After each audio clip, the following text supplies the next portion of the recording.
Hey guys, how y'all doing? I'm here to give you guys a recap on a new chapter of RWBY Volume 6 or episode on number 6. Now, this episode right here seemed really cool, although it was freaking freaky. I won't deny that. I mean, those of you guys who watch the episode will know what I'm talking about. Those who are brand new and just watching this recap without having to watch the series because of many reasons or other reasons alone, you will be very confused. So, if anything else, let's just get this started.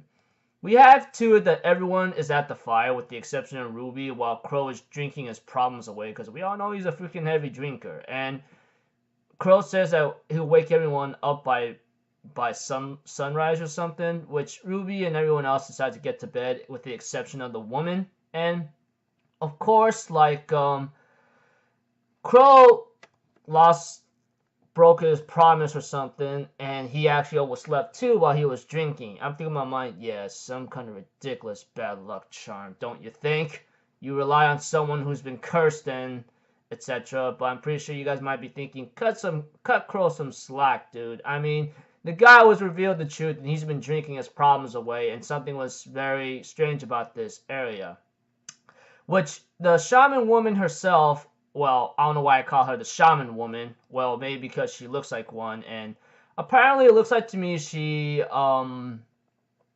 was actually reading books from the house, and apparently everyone's acting weird. Something about the lamp where RWBY should throw it in a well while they're like saying, "Oh, why the hell should we keep fighting?" You know, which I go like, are you guys okay? It seems like to me you guys are acting strange, which is pretty obvious from the get-go. The moment they say, "Oh, why won't you just throw the lamp in the well?" They won't find out, and their eyes were really strange, like they were lifeless eyes or freaking possibly yandere eyes. Yeah, I know I'm making a comparison, but I'm pretty sure there are times where I'm pretty sure many of you guys might have saw enough possible anime, read a lot of manga, hopefully, to understand maybe what yandere eyes look like. They seem to have those lifeless eyes of what Yang, Blake, and Weiss were having. And of course, RWBY all of a sudden was about to agree, and when she saw some eyes in the well, she accidentally dropped the lamp. I'm thinking in my mind, what the hell are you doing? Etc. And we see too that Team RWBY decided to go grab the lamp back due to RWBY's persistency to want to get it back. Eventually, they look in the well, and it seemed like to me it's like a freaking maze whatsoever. As for the woman, who was apparently reading through some diaries or journals about the village, she ends up turning towards a page that freaking freaked her out pretty badly. Not to mention, she goes like, uh-oh, giving that facial expression like saying, uh-oh, we gotta get the hell out of here.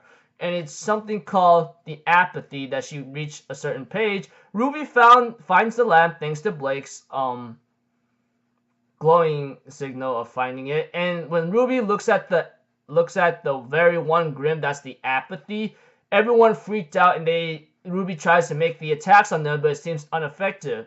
Apparently, the woman right there says, "Look, we gotta get the hell out of here. Let's go." And we see to it that they try to leave, and they end up going through a series of mazes to a point where they found the door. And apparently that door is locked up and sealed, and they seem to be losing their will to fight. Even the shaman lady somewhat.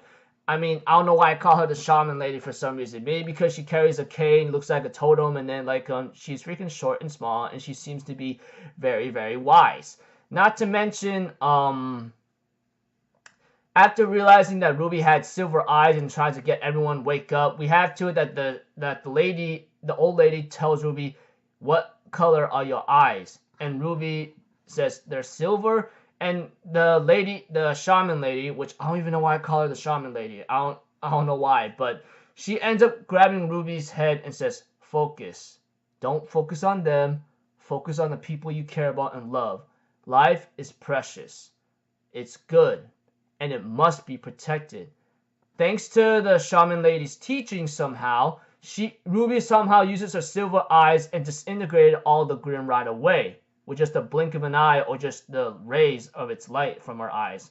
And they end up managing to get through, and Crow's acting all stupid drunk again, and Weiss on the other hand throws some alcoholic bottles at the entrance of the wine cellar they just got out of, and then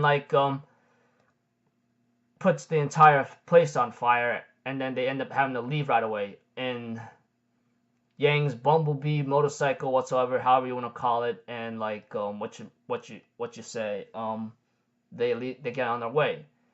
Therefore, the lady, which I always call the shaman lady, which she did have a name, by the way, in this episode or chapter, but I don't remember it, ends up saying that these Grimm are known to be the apathy.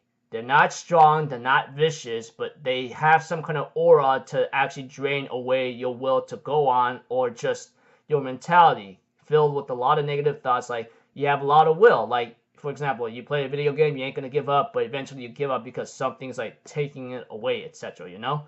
And we see to it like how these people in the village were trying to like cut costs on huntsman protection. As you can see, in order to have protection, you gotta pay for it, and they did not like that. So they decided to try to like keep everyone calm and not have any negative emotions, because we all know the Grimm.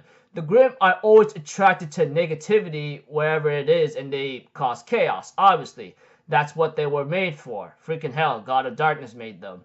We all know that for sure. Aside from that, we see to it that after going through the journal, they end up having to realize that it ends up with, I'm tired, I sealed them away, but it ends off there, and therefore the shaman lady, ends up throwing away the book or the journal after finishing the last page, or Oscar after finishing the last page after they escaped.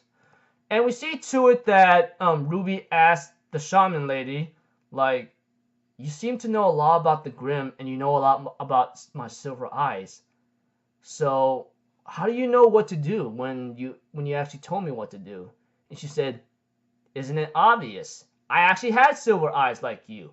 I'm thinking in my mind, whoa, you gotta be kidding me.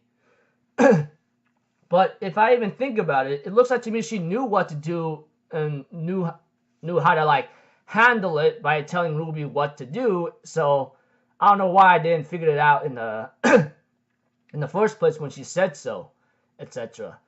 Aside from that, hopefully we might get some history about the Silver-Eyed Warriors, because we all know that they're terrifying to the Grimm. Even Crow mentions to RWBY back in Volume 3 that that Silver-Eyed Warriors are a rare trait, and they usually strike fear in the Grimm with just a blink of an eye or a glance. That's how terrifying they are. So you could say it's the Grimm's arch enemies when they're facing Silver-Eyed Warriors. But hopefully we might get a little history about this, because it seems like to me this shaman lady, which I forgot her name by the way, which I don't even know why I call her the shaman lady, seems to know about the Silver-Eyed Warriors. Hopefully we might get a little history about them, because if they are a rare trait, what drove them to possibly less of a population about them, or possibly extinction? Because if they are rare and Salem does consider RWBY a threat and wants to bring her to her domain, then we have to know like what happened to Silver-Eyed Warriors. Maybe Salem is half the reason why they're gone, because Hazel did mention many volumes back, if I remember correctly, that they fought Silver-Eyed Warriors before. Like I said, a lot to question and a lot to be revealed, hopefully in next chapter or episode, and I hope like it doesn't disappoint, even though like many people find that the RWBY series might be disappointing them. But for me, when it comes to world building like this and some other secrets, it interests me. So until then, I will see you guys in my next video. I'm Alpha Zero, people. Have a good day, and I'll see you guys next time, alright? Peace out. Bye-bye. Toot-toot-toot!